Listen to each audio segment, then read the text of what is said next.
Okay. Good day, everyone. So today we are going to continue with the last. It's actually not the last topic because I explained um in the previous video about roots or nth roots of unity or the nth roots of a complex number. So we'll just go over the next few slides of this topic, the complex numbers. So again, from the previous video, we know that if we want to find uh, the roots of a complex number, z to the power of n is equals w. The first thing that you will need to do here is to write uh, the given uh, side of the equations into polar form. So we can then use De Moivre's theorem uh, to identify now the the equation for or the roots of the equation. So using De Moivre's theorem, we can then compare the moduli. We need to remember that it's always real, and also compare the arguments, which means we are going to add 2 pi into the argument. So it doesn't change, or adding 2 pi into the argument doesn't change the number. So from there, we can then write n different solutions in polar form. And if needed, or if required, if it's required in the problem, we can then convert it to Cartesian form. Now, this one here, the z to the power of n equals 1, excuse me, will have n solutions. Okay? N solutions. And this is what we call the roots of unity, if I'm not mistaken, because of the 1 on the other side of the equation. So we can expect that we will have n number of solutions here. So if this is z to the power of 3, then we expect to have 3 roots of the equation. In the roots of the equation, it will start with 1, and then you will have CIS 2 pi over n. The other one will be CIS 4 pi over n, and so on. So for example, for this one, z to the 4th is equals to this value. So basically this one is this over here. Okay, it means we have to write this into polar form first. Okay, and then we will apply De Moivre's theorem so we can do the comparison of the moduli and the argument. Okay, let's look at the answer for this question. Okay, so changed the 8 plus 8 root of 3i into polar form. So this one here. So which means we have to find the modulus of this side of the equation and the argument. Okay, so argument is equals to pi over 3. Right? It's pi over 3. So tangent theta, square root of 8 square root of 3 over 8, canceling out 8. So that's square root of 3. And so the argument here will be pi over 3. So now writing z in terms of RCIS theta, and then the other side will have to write it in terms of polar form or trig form, which means 16 CIS pi over 3. Applying now De Moivre's theorem, r to the 4th, CIS 4 theta is equals to this side of the equation. Then we can do the comparison. So r to the 4th is equals to 16. And then CIS 4 theta or 4 theta is equals to CIS pi over 3. So from here, we can then get the value of r and the value of theta. So remember for theta, so we are taking a 4th root, so find 4 values of theta here.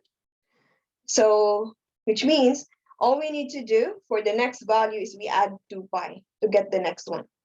So pi over 3 plus 2 pi, that will give you 7 pi over 3, another 2 pi, another 2 pi, because it's a full rotation.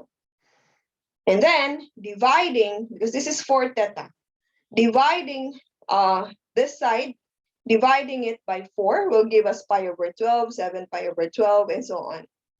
So from here, we can then identify the solutions in polar form. So 2, that's the result here, 2 CIS pi over 12, and then we have 2 CIS 7 pi over 12, 2 CIS 13 pi over 12, and 2 CIS 19 pi over 12. Okay, again, z to the power of 4, which means we will have 4 solutions in the equation.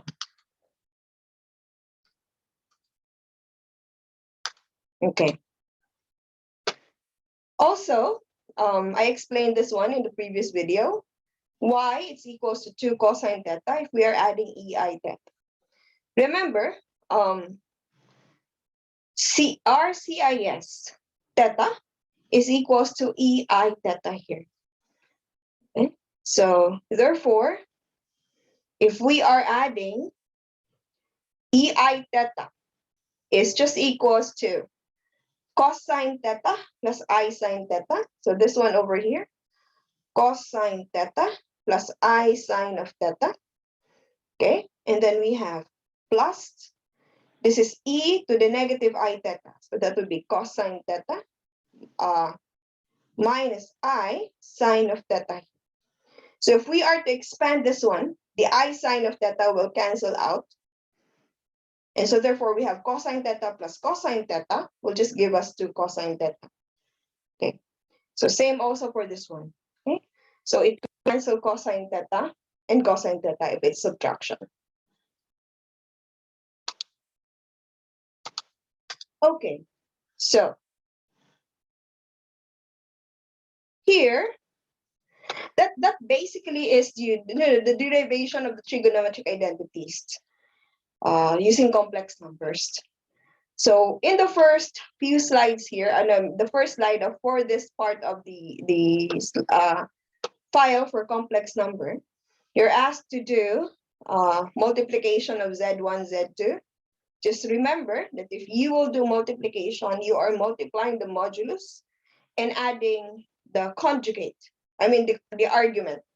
So multiply the modulus, and then you will add the argument.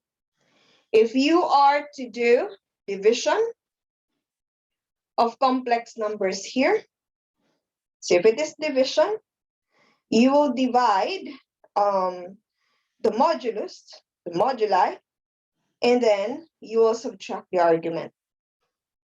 Okay, so the answers are here, so please try these questions first, and then check your answers, mark your answers if you've done some mistakes. So during the review, it will be easier for you to identify which errors you have to avoid when you are doing complex numbers. Okay, so again, the answers are in here. Okay, so for this part, okay, so success criteria are the following: evaluate complex exponents using Euler's form, and solve and identify the roots of the complex exponents. So for this part of the slide, I mean this file, for this topic, we will learn we will use what we learned in a previous video to be able to answer the questions that's given in the next few slides here. So again, for Euler's formula, let's do a quick review. The Cartesian form or complex numbers can be represented in 3 ways. It can be z equals to x plus iy, and this is the Cartesian form. Another way to represent the complex number is by trig form, or r cosine theta plus I sine of theta. And then another one is using the Euler's formula, which means r e I of theta.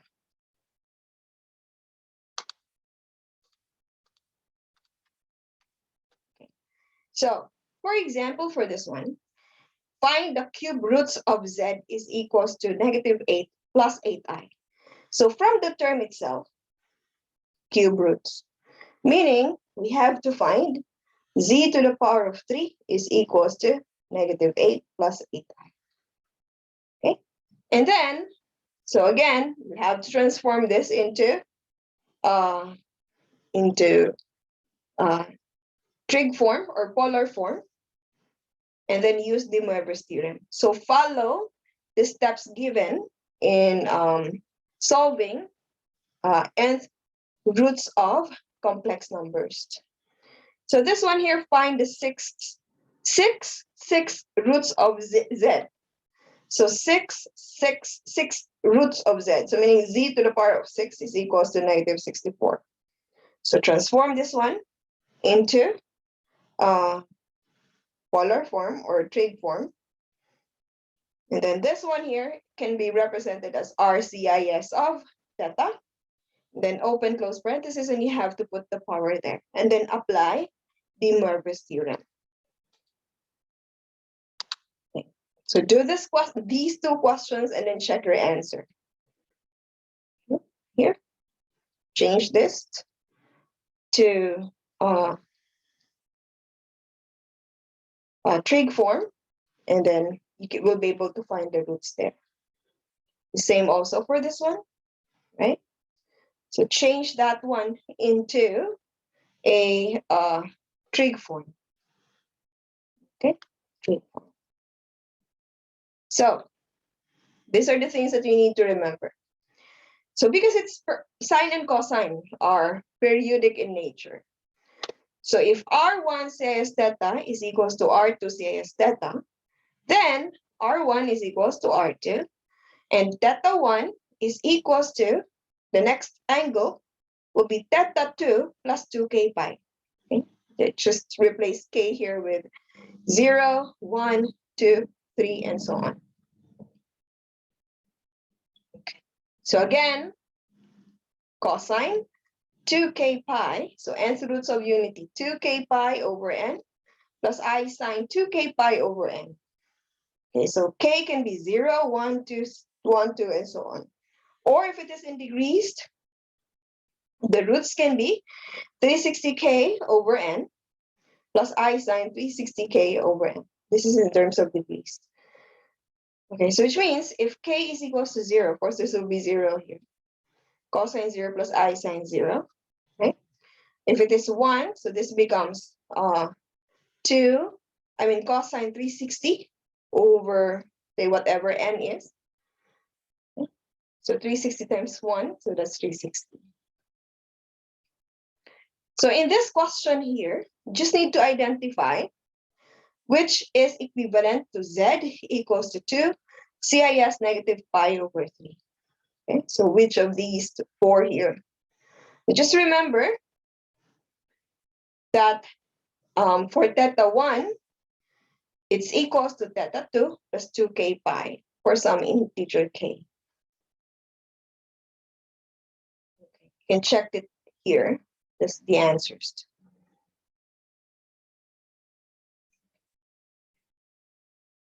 Two more solutions, roots of unity. Okay, again, if the other side of the equation is 1, then we call that one roots of unity. So for example, for this question here, find the 3 cube roots of 1. So 3 cube roots of 1 will be z to the power of 3 is equals to 1. So z to the power of 3 is equals to 1. Z to the power of 3 is equals to 1. So we don't have the imaginary part on the, say if we are going to transform this one into trig form, right? Into trig form, we only have the real number. We don't have the imaginary. So it will be, so you need to find first what is z, modulus. Okay, so modulus here would be square root of 1, right? Square root of 1 plus square root of 1, and then your argument is 0 over 1, right? So which means it's 0. So R here, or modulus, is equal to the square root of 1 squared plus 1, or 0 squared. So that's equals to square root of 1, or it's just equals to 1. Your argument is theta, arctangent of y is 0 over 1, which means this is just equals to 0. Arctangent of 0. And arctangent of 0 will be, what is that one? It's pi.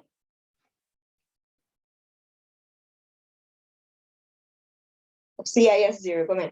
So CIS 0. So it's just arctangent of 0. So theta here is just 0. Okay. Then once you have that one, just follow the steps, apply the Mervis theorem, and then do the comparison. For the modulus and also the argument. So it's also the same thing for this question here, but this time we have z to the power of 5, which means you will have 5 solutions. This is z to the power of 5, and do the same process. Okay. Find the cube roots of 8i. So cube roots of 8i, z to the power of 3 is equals to 8i. The same steps will be followed here. Okay. Change this one into polar form or trig form, and then do the comparison and find the values of the roots for k equals to 0 to 2. You see, this is to the third root, cube roots of 8i. Okay, so examination tip, a question that is written in this format, z to the power of n, a plus bi form should be answered in Cartesian form. And a question that's written in CIS form should be answered also in polar form, unless you are told otherwise. So if it's specific that you need to show in Cartesian form, then you have to convert it into Cartesian.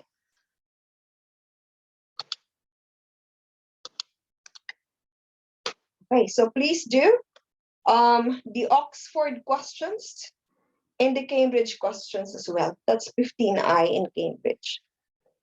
That's it. So complex numbers unit test. I'll be giving the unit test after. So when that's after the second semester. So please remember to follow the instructions given in the calendar on what you'll need to do. Okay, that's it for today, everyone. Thank you.